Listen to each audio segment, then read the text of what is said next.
everyone, welcome to Locked On Lakers for Monday. Brian Kamenetsky, Andy Kamenetsky. Has the window for LeBron and AD closed?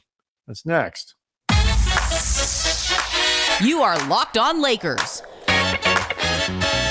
your daily Los Angeles Lakers podcast. Part of the Locked On Podcast Network, your team every day.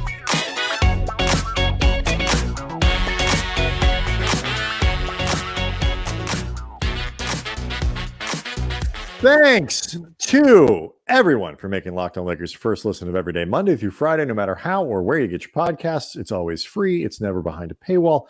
And Locked On Lakers on YouTube is where you can go hang out with over 23,000 subscribers, all of whom are wondering what the fallout might look like from Saturday's loss to the Warriors at home. Bad night for the NBA, bad night for the Lakers, bad night in the standings, just a bad night. Hope it didn't completely ruin your Saturday. We will talk about that. We're going to talk about an interesting story that was written by Vincent Goodwill at Yahoo about whether or not the Steph and, for the Warriors, but also more importantly, the Lakers window with LeBron and AD is closed at this point. And so we'll get into that. A lot of interesting stuff there. Do want to let people know that today's episode is brought to you by LinkedIn. LinkedIn Jobs helps you find the qualified candidates you want to talk to faster. Post your job for free at linkedin.com/LockedOnNBA. That's linkedin.com/LockedOnNBA to post your job for free. Terms and conditions apply. Not to editorialize too much, but this is a read the Lakers should be paying attention to. So we'll get to the Vincent Goodwill story here in a second, because it is highly relevant to where the Lakers are. But the standings, Andy, following that game are unkind. The Lakers dropped 10th. The Warriors move ahead of them. And as we've discussed for a while, all of the teams that the Lakers are chasing have significant advantages to the Lakers, either in tiebreakers or the loss column, or both. So this was a costly loss, even with the understanding that AD wasn't available and so on and so on and so on. The math is the math. Yeah, and the math is, like you said, not doing the Lakers any favors. They did get a little bit help tonight in that Phoenix lost to the Milwaukee Bucks, and the Lakers are now 2.5 games behind them, trying to catch up. And for what it is worth, and we'll talk about this with the games the Lakers have coming up, Phoenix has a much, much harder schedule than the Lakers moving forward. According to Tankathon, they've got the second highest remaining strength of schedule. Their opponent winning percentage is at 56.3.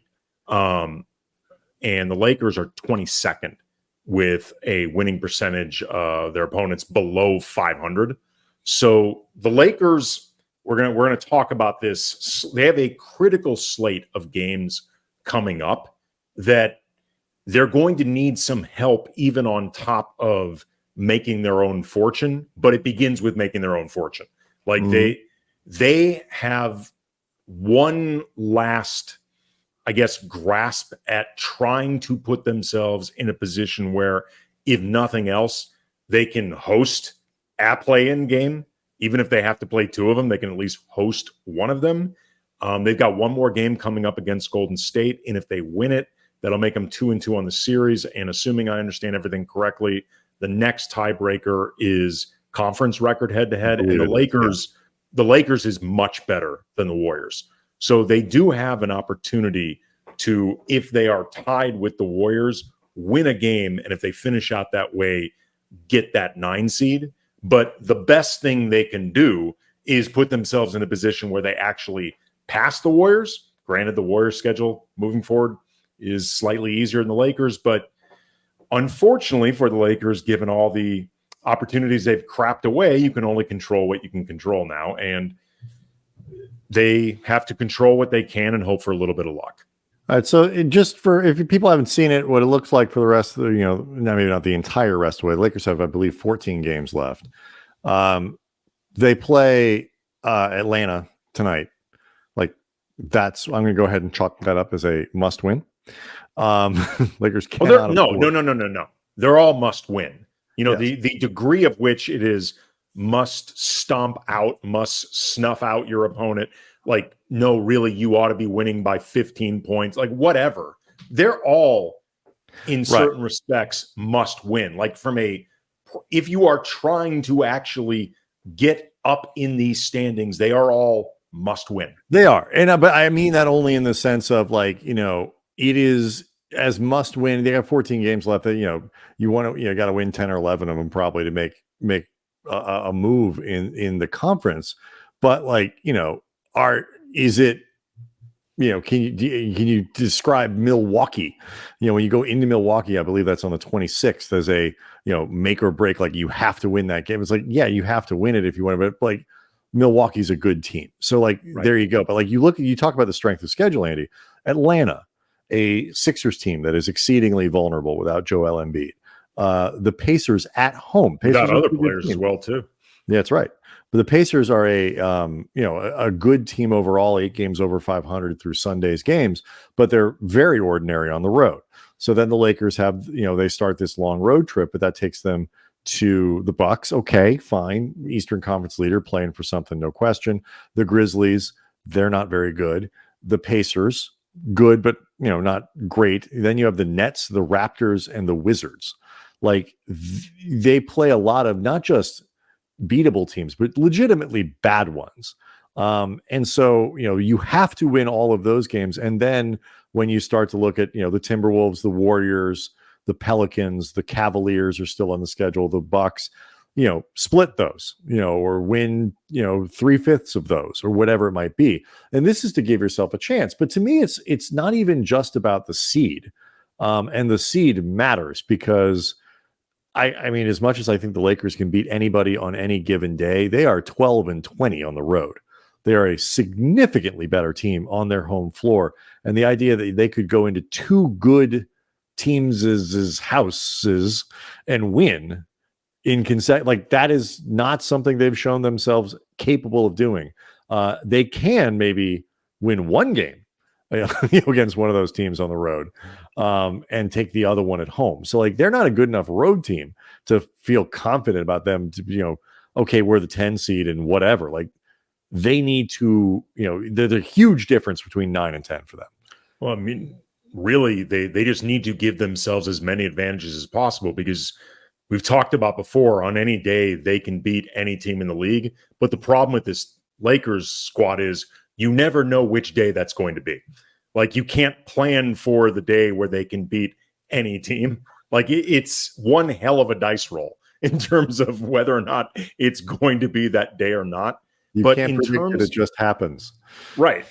In terms of this 7-game slate, hosting Atlanta, hosting Philly, hosting Indiana, then on the road, Milwaukee, Memphis, Indiana, Brooklyn, Toronto, Wizards, 9 games. I feel like they have to go at least 7-2. Like they've got 3 quality opponents, Milwaukee, Indiana twice, beat Milwaukee a second time or split Indiana. And then the rest of those games, they're inexcusable not to win. I mean, Philadelphia, you mentioned no Embiid. They don't have DeAnthony Melton. Tobias Harris has been awful since Joel Embiid's absence, and they needed other guys to step up. He's been very, very bad. The Lakers will have 3 days rest in between Atlanta and the Philly game. Like, they have to win those games. Like, there's just no way around it. Yeah, and the Sixers are now, they've slipped all the way down to the 8th seed in the East. Like for people who maybe have not paid super close attention to that, they have won very few games over the last 15 or so, whatever it is since Embiid was gone. The other thing about this too is like you can't control whether or not you can move up. Because, like you say, they can control 9 versus 10. They can win enough games because they play Golden State. They can win enough games to pass Golden State. Everything else, they need help. But what you can do in 14 games is go 11-3, 10-4, and go into whatever postseason you have, saying, you know what, legitimately, we're playing well. I mean, that is as much a problem, I think, with these Lakers as anything, is that they just, even when they have stretches of 20 games or so, 18 games, where the record isn't bad, 15-7, that's pretty good over 22 games compared to the rest. They've not had a stretch of dominance that every other team in front of them has had. Even if it hasn't held, they at least showed they could do it. And the Lakers still haven't. And this is the chance to get it done. Said it many times, they're the only team in the entire NBA with a winning record and a negative point differential. If over these last 14 games, especially considering the ones ahead of them that are very winnable, they go 7-7. You could argue they don't deserve any higher than a 10 seed, and you can argue they don't deserve any type of playoff run, assuming they're even in the playoffs to begin with. And by the way, we are one more game of that lead, 3-game lead over Houston, shrinking before we start not assuming that they're going to be a 10 seed and start worrying that they're going to be out of this thing entirely. We'll get into the story about LeBron and AD and whether or not this window has officially closed. We'll get into all that stuff next. Locked on Lakers is brought to you by LinkedIn. And when you're hiring for your small business, you want quality professionals who are right for the role. And that's why you got to check out LinkedIn Jobs. LinkedIn Jobs has the tools to help you find the right professionals for your team faster and for free. LinkedIn, it's not just another job board. LinkedIn has a vast network of over 1 billion professionals, which makes it the best place to hire. It gives you access to professionals you can't find anywhere else. And LinkedIn does all that while making the process easy and intuitive. Hiring is easy when you have that many quality candidates. It's so easy, in fact, 86% of small businesses get a qualified candidate within 24 hours. So think about that. Finding who you need the first time within a day, it gives you even more time to focus on the big picture goals for 2024. 2.5 small businesses use LinkedIn for hiring. Post your job for free at linkedin.com/lockedonnba. That's linkedin.com/lockedonnba to post your job for free. Terms and conditions apply.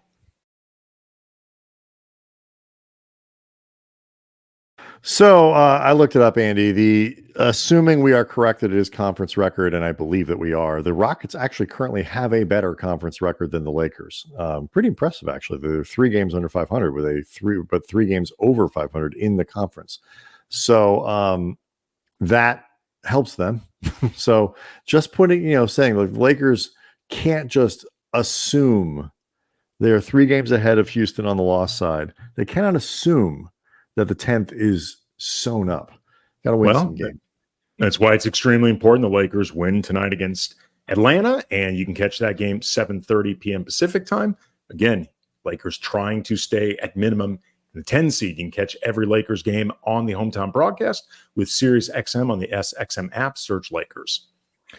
Vincent Goodwill at Yahoo has a really interesting story. It kind of looks at the Saturday night's game in context about, look, from an NBA standpoint, Lakers Warriors as your 9-10, Steph versus LeBron, that is, a ratings monster, for something like this. But it also is indicative of the problems that the Warriors and the Lakers have had keeping up with the rest of the conference, with younger teams in the conference. And whatever that might be, other teams are ascending while these 2 franchises are just kind of holding on. Now, both of them have won a title recently, so there has been some success, but clearly both of these teams have fallen behind. And for the Lakers, it really is an interesting question as to whether or not this window has closed. With Anthony Davis and LeBron. This version, at least, Andy, this year's version does not appear to be ready to go win a title. No, I think the last segment that we pessimistic. spent talking about them trying to get to the 9 seed would for those not putting all the pieces together of this conversation, the fact that they are right now struggling to stay in the 9 seed, that is generally not the stuff that title teams are made of. To remind people, they went to the Western Conference Finals as a 7, but they were playing significantly better with more consistency and more wins strung together than this year's group, even if the records seem somewhat similar. Well, and look, last year's team, once they got reassembled after the trade deadline, maybe just the excitement of having a group that it felt like could actually do something, combined with, frankly, the desperation that if we don't rip off a string of wins, we're not even going to get into the play-in. I also think a different and bigger factor has been the very obvious discontent between players and Darvin Ham that was not there last year, was there this year. I also think some of the personnel issues they've had this year, we've seen it over the last month and a half. They've been missing a lot of their defensive guys. Mm-hmm. Some of their better defensive players have all been unavailable. It's to that question of, did we see the best of, did we see the last real chance for the LeBron and AD era last year? And maybe they butted up against a Denver team that, who knows, could end up winning it all again this year. That's where the window shut. Did the window actually shut after 2021 when AD got hurt and they couldn't defend their title? Was the window slammed shut for them with the Russ trade and all of the complications that came from that? I think you can't say it was shut because, when the team makes the Western Conference Finals, like the window is obviously still open. Denver is keeping it, open narrowly.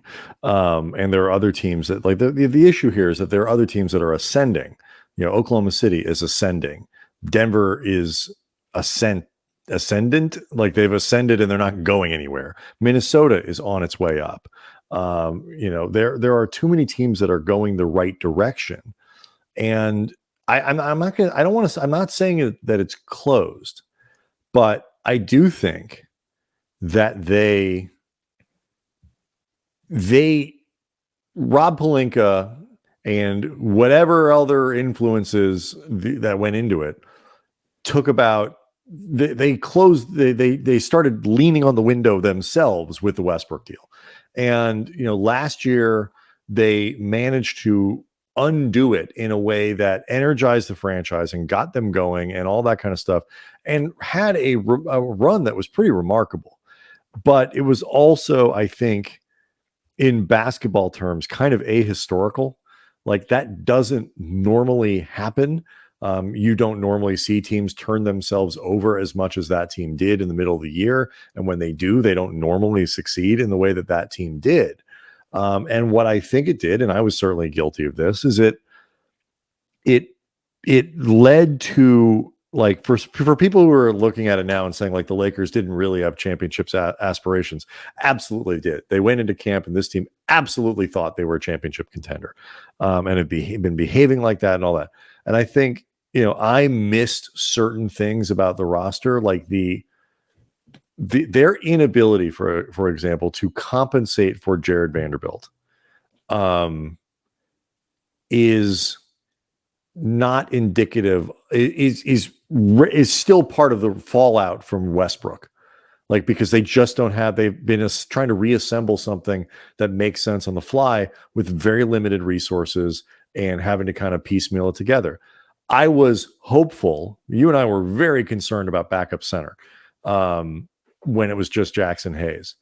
I was less concerned after it was Jackson Hayes and Christian Wood, and more hopeful. But that is another thing that is a function and fallout from the Westbrook trade, and having to do things a certain way without resources and minimum contracts and all that kind of stuff. And it hasn't worked. Like, and they have been shellacked this year by those kinds of roster shortcomings, which could have been underestimated by people like us and a lot of other people, or are the types of things that you kind of have to anticipate. But either way, this is the reality they're in. I think the Westbrook deal is sort of the original sin of this incarnation of the Lakers.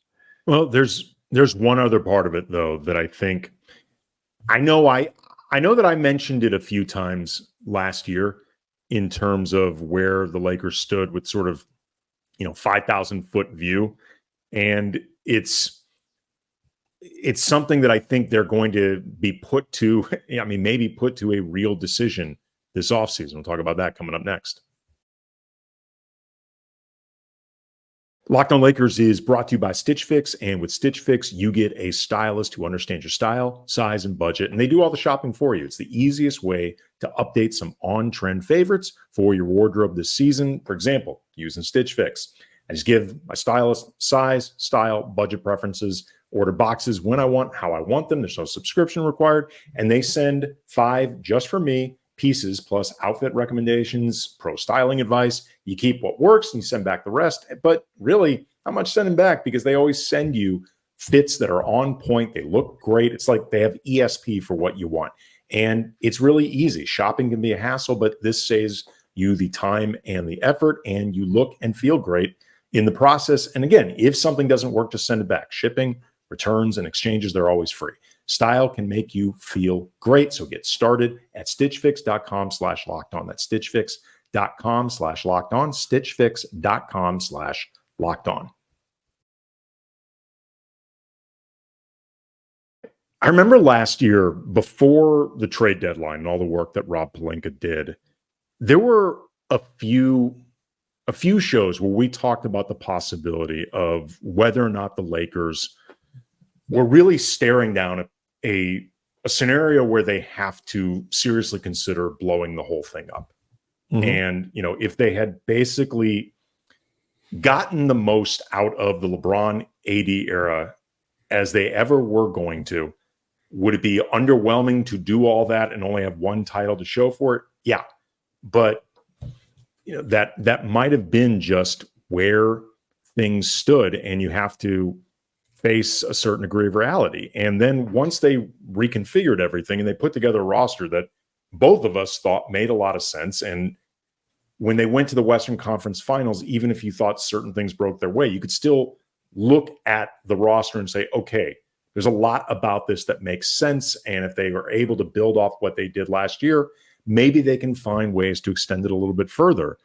And one of the things that I think has become really apparent this year, and it's something that I've brought up a lot, and I've gotten flack in the Locked On Lakers YouTube comments section before, and that's fine. Appreciate the comments either way. People are more than entitled to disagree.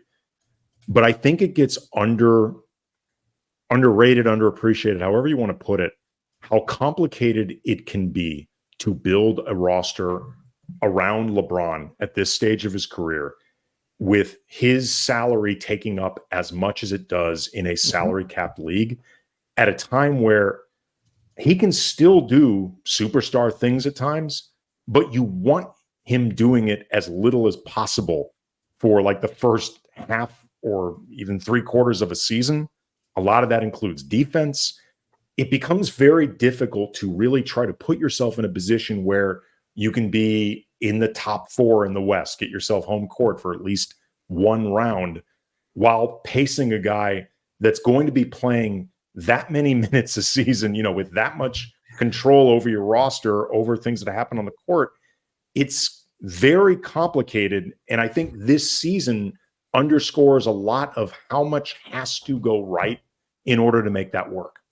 Yeah. And I think that is the core. Well, it is a core of a part of the core. There's so many things that were wrong with the Westbrook deal. That was part of the problem with the Westbrook deal, is that it gutted their ability to compensate in that way, by giving up all that stuff, by the amount of players that they had to let go and all these other things to accommodate the Westbrook deal. So that was part of the problem. And then they obviously did it for a player who wasn't good enough to justify the price that they paid and then the swing that they took. It's not like they went out and got Giannis. They got a declining Russell Westbrook, who was a terrible fit. So like even as declining. Right. For this, look, he's fit. He's managed to find a fit that was very good with the Clippers, but that roster is very different than the one the roster is very different, and he's their 5th best player, right. 4th best player, 5th best player, 6th, and seems to accept it. Right. And it's working just fine. But that is not the way the Lakers did it was a colossal mistake. And I do like to point out to people that when the rumors broke, you and I we're like, well, that can't possibly be true because that's a stupid idea. It's such a stupid idea that it can't possibly be true. We had two shows that year that spiked in traffic in ways that, like, were great for us, but, like, just to put things in perspective, our most popular podcast, our most downloaded show of that year was the day of the Westbrook trade, like the one that went up that the next day. Our second most was the one that I just mentioned, saying that it couldn't possibly be true because it was such a terrible idea. That was our second most downloaded podcast of the year. And I think, we praised Pelinka rightly for kind of undoing that situation as much as he could and in his best he could, and then leaning into continuity this year. I think they did this offseason as well as they could have, given the circumstances. You can nitpick at it now, but I think it's fair to say they did a good job. But the problem is they were doing that good job from a position 30 yards further backwards on the field than they should have been because of the Westbrook deal to begin with. And they've not completely taken themselves out of that hole, and we're still feeling the effects because, like you say, building around LeBron requires more of the stuff that you sacrificed for Russ, not less of it. But even that being said, though, like, that was more of a factor, I think, when Russ was still on the roster. And while they lost full optionality of different ways that they could build around LeBron and AD, trying to find the perfect players for them, the fact remains they put a lot of skill players around LeBron and AD with the current roster that they have. Like, again, both of us thought that it made sense.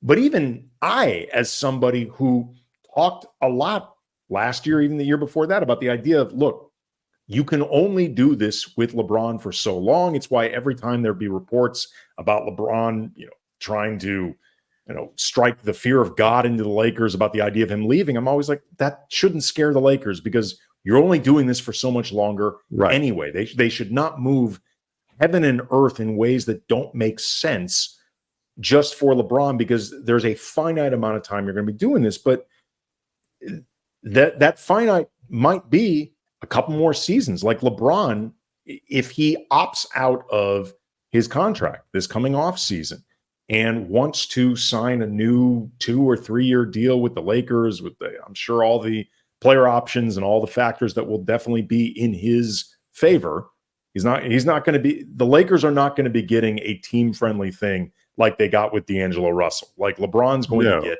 exactly what he wants because he's LeBron, but also because that's what the Lakers do. They cater to superstars as part of their ethos and the image they want to put out there. But I can't help but wonder if they are setting themselves down an even increasingly more difficult path the longer they extend this thing. Now, granted, I don't know necessarily what the alternative would be while you still have Anthony Davis in his prime, because even the alternative is you get really, really bad. Right. I mean, if you decide not to if you decide you're not going to keep LeBron, you trade AD. Sure. I'm saying I don't know what the alternative comes from there. Like, what you get for Anthony Davis still in his prime, but probably on the back end of his prime. Like, the point, and the Lakers are not in a great position to start a rebuild right now because they have so few young players.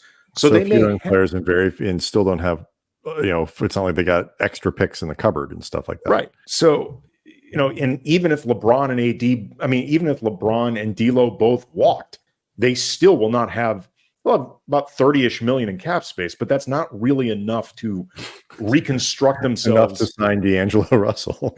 Well, it's not going to be enough to, like, reconstruct a title contender immediately around Anthony Davis in his prime. Look, maybe D'Lo opts in. They move D'Lo and some picks for a superstar. LeBron can really start becoming kind of a third-ish option, or 2.5 with AD and superstar to be named later, and things are fine. And I want to make it clear, That scenario is possible. Well, I mean, But it's I will just say becoming- to your point, the decision to not move D'Lo in a pick for DeJounte Murray, let's say that was there, D'Lo in a pick and whatever it is, or Austin Reeves, so it looks smarter by the day, especially given how well D'Lo has played and how little impact that's actually had on whether or not they win enough games to move. Yeah. I mean, we talked about before, I think maybe you could have made an argument that they should have relented and included Austin Reeves instead of D'Lo for Murray. But just because D'Lo has outplayed Reeves over this stretch. But either way, I want to make it clear, it is possible that the Lakers can find a way to make this even more workable next season, especially considering, if I had to guess, Darvin won't be the coach. If I had to lay odds right now, that's my guess. We'll spend a lot of time on that. Make it clear, purely a guess, not anything that I've been sussing out, just a feel. But it's going to be difficult for the Lakers moving forward if they continue with this core moving forward, and they may have put themselves in a position where they have no better option other than this difficult one. Yeah, well, I mean, we'll get into that this week. I mean, I think that's the path they've been on. Like, I think that's pretty self-evident. Like, building a championship team, to be fair to management, is extraordinarily hard. Yeah. And you are often faced with a lot of suboptimal choices unless you have, young ascending stars and billions of draft picks, or have wandered through the wilderness for a decade or more, like the Thunder have, or something like that. Like, it is not an easy thing to do. So we'll get into it for maybe a little bit tomorrow, but certainly through the course of the week. Reminder: 7:30, Lakers versus Hawks. Catch every minute of the Lakers hometown broadcast with SiriusXM on the SXM app. Search Lakers. They got to win this one. It's going to be torches and pitchforks if that doesn't happen tonight. And then we'll have the rest of the week to talk about some of these meta issues as well, and hopefully Anthony Davis's health, which no updates on that yet. He's listed as questionable for tonight, so we'll see what happens. See everyone after the game.